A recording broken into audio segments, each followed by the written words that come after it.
What's up guys, my name is Ivan Valdovinos, and on this channel I provide tips, tricks, advice, and strategies for your graduate school applications. So if you are new here, consider subscribing.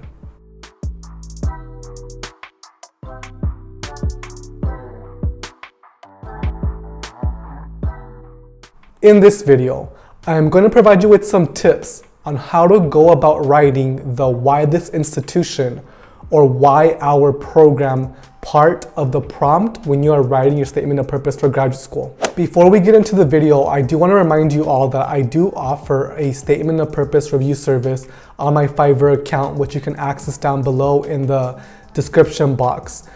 The first example is my own, and it's for the Harvard Graduate School of Education Policy and Management program. I am particularly drawn to the Education Policy and Management Master's program because of the opportunity to select courses that best match my interest, experience, and goals. Particularly, I am interested in taking Dr. Roberto Gonzalez's class on Contemporary Immigration Policy and Educational Practice and Dr. Karen Mapp's course on the elements of effective family-school partnerships. It is also attractive to have the opportunity to cross-register at the Kennedy School of Government and the Business School. This will allow me to view education reform from different perspectives. Additionally, the field internship program will enrich my graduate experience and give me the opportunity to put theory into practice. I am excited at the chance to work at an education reform nonprofit such as the Center for Collaborative Education, where I can design and implement programs to bring about the kind of long-lasting intergenerational change that I envision. I want to continue my research interest at Harvard University by working as a research assistant with the Achievement Gap Initiative. Specifically, I want to contribute to the How I Was Parented project, which examines the parenting styles of students from a variety of backgrounds. This will allow me to learn about the best and proven practices that can work in rural communities to better engage families in the education of their children. This I plan to incorporate in my own community. So a couple of things that I want you to know in terms of how I structure this part of my statement of purpose. So the first thing is that I want you to notice how I named dropped a bunch of different aspects of the Harvard Graduate School of Education and the program into this little short part of my statement of purpose. So I wrote name of the courses, right? So I wrote that I wanted to take this course on contemporary immigration policy and educational practice, as well as this one called Elements of Effective Family-School Partnerships. I also wrote which professors were offering that course. So Dr. Roberto Gonzalez and Dr. Karen Mapp. And the reason why I included this detailed information is because one, I wanted the community to know that I did my homework, that I actually went on their website, that I actually researched what they offer and how their offerings for courses fit my goals, experience, and my interests, right? So I want you to do the same thing. I want you to go on their website, see what curriculum they offer for the program you want to apply to, and name drop some of these courses in your statement of purpose. But remember, these courses do have to align with your interests, whether it's research or personal or practical, with your experience and with your goals that you already mentioned in your statement of purpose. Don't just put random things that you find on the website that don't really align with your goals, experience, and interests. So make sure that you take that into consideration when you're name dropping different aspects of the program, of the school that fit those needs for you. Something else that I did in this paragraph, in these two paragraphs, is that I provided insight on why I wanted to participate in these aspects of the program or the school. So for example, when I mentioned that I wanted to cross-register at the business school or the Kennedy School, I talked about briefly in like a couple of, in a phrase, that this would help me gain a different perspective on education. And so you want to kind of explain why you want to participate in that aspect of the program, the course, selection, whatever it is. Then at the end of this paragraph, the first paragraph, I talked about how all those things were going to help me bring the kind of long-lasting intergenerational change that I envision, that I have been speaking about in the other aspects of my statement of purpose. These aspects of the program, of the institution, are going to help me get to that goal. Then I continue to talk to them about me being a researcher, right? So I want to work with the Achievement Gap Initiative on this project called How I Was Parented project, because my focus of grad school and this program was for me to learn about family engagement and improve family engagement in my context. And so what I want you to do is I want you to go into these initiatives. Don't just read what they do, but read what type of research they are currently conducting, what are their current projects, and mention those in this statement of purpose. Because realistically, if they're still working on those projects the following year, then that actually makes it a reality to the committee that you can be part of this project. It's not something that you learned that they did years ago. Try to write things that are current or that will happen when you're a student there. Finally, the last thing that I want to mention is I keep explaining how this is going to fit my purpose, right? So at the end, I talk about how being a researcher and learning about family engagement practices is going to help me incorporate some of these practices and these theories that I learned into my community. I'm relating it back to my mission and vision of going to grad school at Harvard. The next example is for the Masters of Human Rights at Columbia University. At Columbia, I will learn from others while also assisting the program by contributing new ideas drawn from my own experiences and expertise. I would love to work with Dr. Yasmin Ergaz, who has worked on issues regarding gender and women's rights as an advocate, a scholar, and an advisor.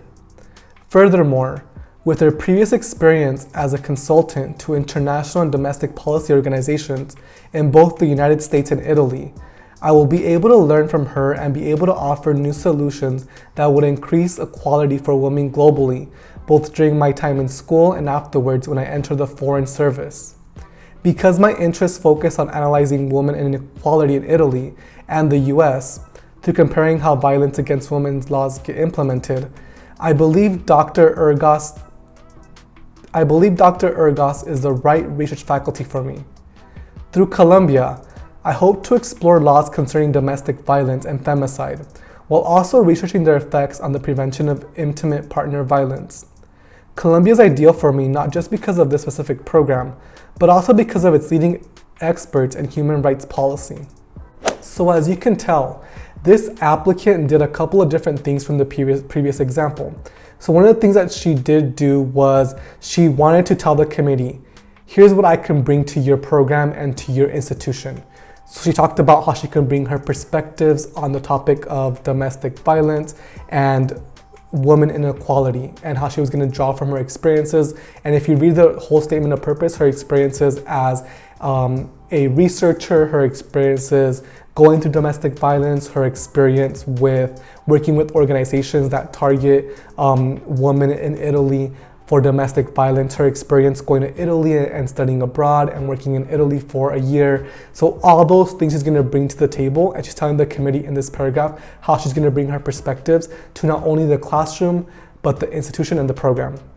She also talks about a professor she wants to be mentored under, so Dr. Yasmin Ergaz. And she explains why this mentor is going to be perfect for her and how this mentor matches her interests, her expertise, and her goals. So she talks a lot about, through her statement of purpose, about Italy and making and creating solutions through policy in relation to women inequality and domestic violence in Italy and the United States. So this professor in particular does work in both Italy and the United States in those realms. And you can see the perfect match, right? In grad school, it's all about perfect match. So you want to make sure that you do find a scholar, a faculty that will help you get to your goals, who fits what you want to do in the future. The student also alludes to her career goal. So her career goal after Columbia is working for the Foreign Service. And so she doesn't say this, directly. It's really indirect, right? She says how she wants to learn about women inequality, both during her time at Columbia and afterward in the Foreign Service. So that's alluding to me as a reader that she wants to work for the Foreign Service, and how Columbia its resources are gonna help her get to that goal.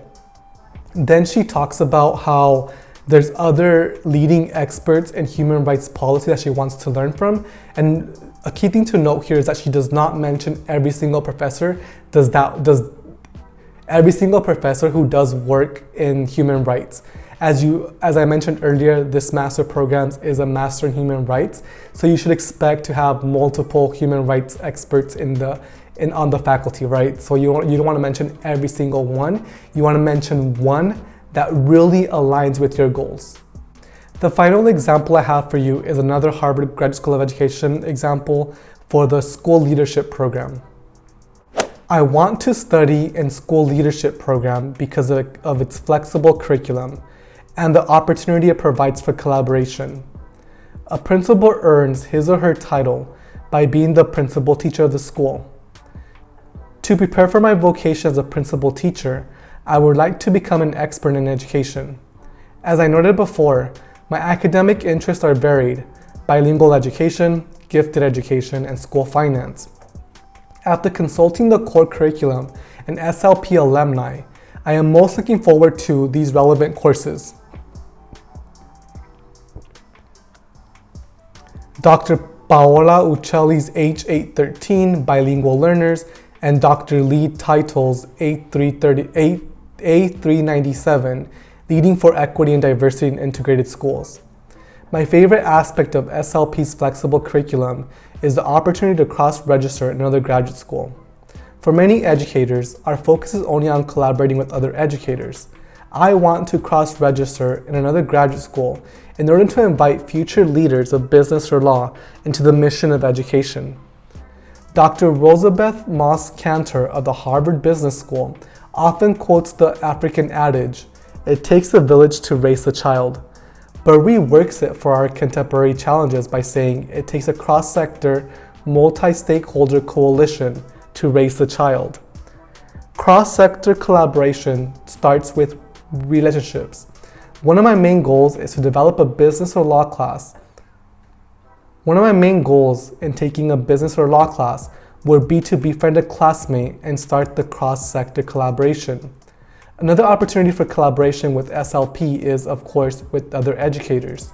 I think it is a natural tendency for students to focus on camaraderie in the present, start together, study together, and graduate together. But what happens when the SLP cohort is no longer together? My focus within the SLP cohort would be to find a way to bind us together for life after graduation. This long-term focus would undergird every relationship I have during the 9 brief months on campus. So as we can tell, this student does similar things the other 2 applicants did with their programs, but he does add different parts and elements to answering the question, why this institution or why this program? So one thing that I do want to mention is he started off his paragraph here with a thesis, right? So his thesis was that about flexible curriculum and collaboration.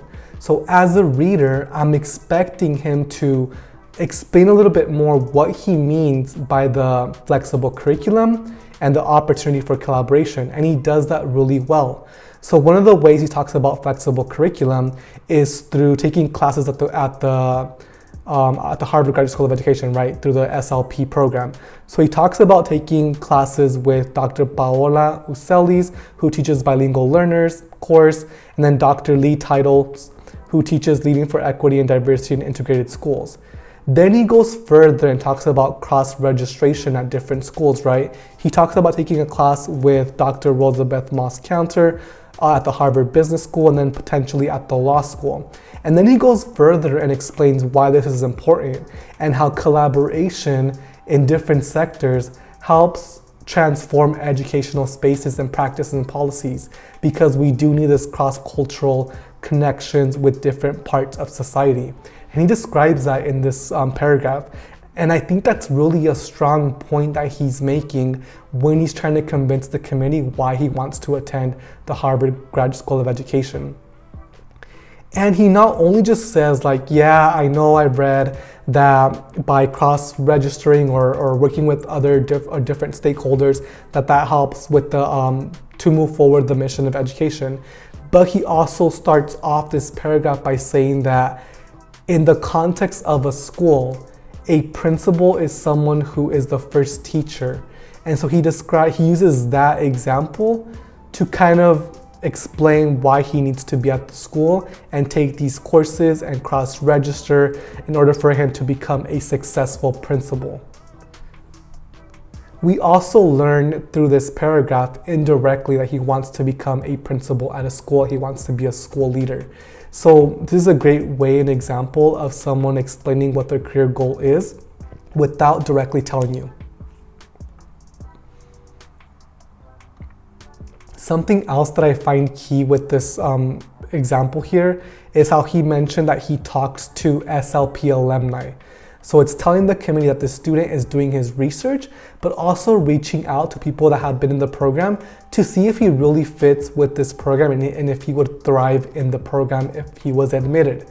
That's a good thing. You want to reach out to alumni, to current students, and see what their perspectives really are.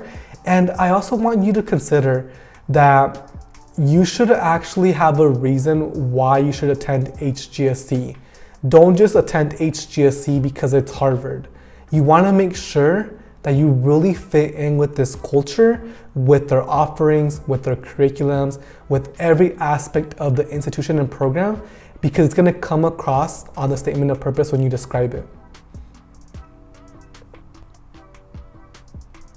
Then finally, the thing that I liked a lot about the thing that I like the most about this aspect of the statement of purpose is how he's trying to tie in how he would keep his cohort together beyond the 9 months of the program. This master program is only 9 months, which means you don't have that much opportunity to build these relationships with people because it's so short and it goes by super quick. So he's telling the committee, here are ways that I plan to continue building these connections and leveraging these networks beyond the 9-month experience at Harvard. He wants to build a connection, a network through different mediums so they can stay connected for life. And Harvard's gonna like that because they emphasize cohort, right? Every one of their programs is cohort based. So they obviously value camaraderie, relationships, connections, networking.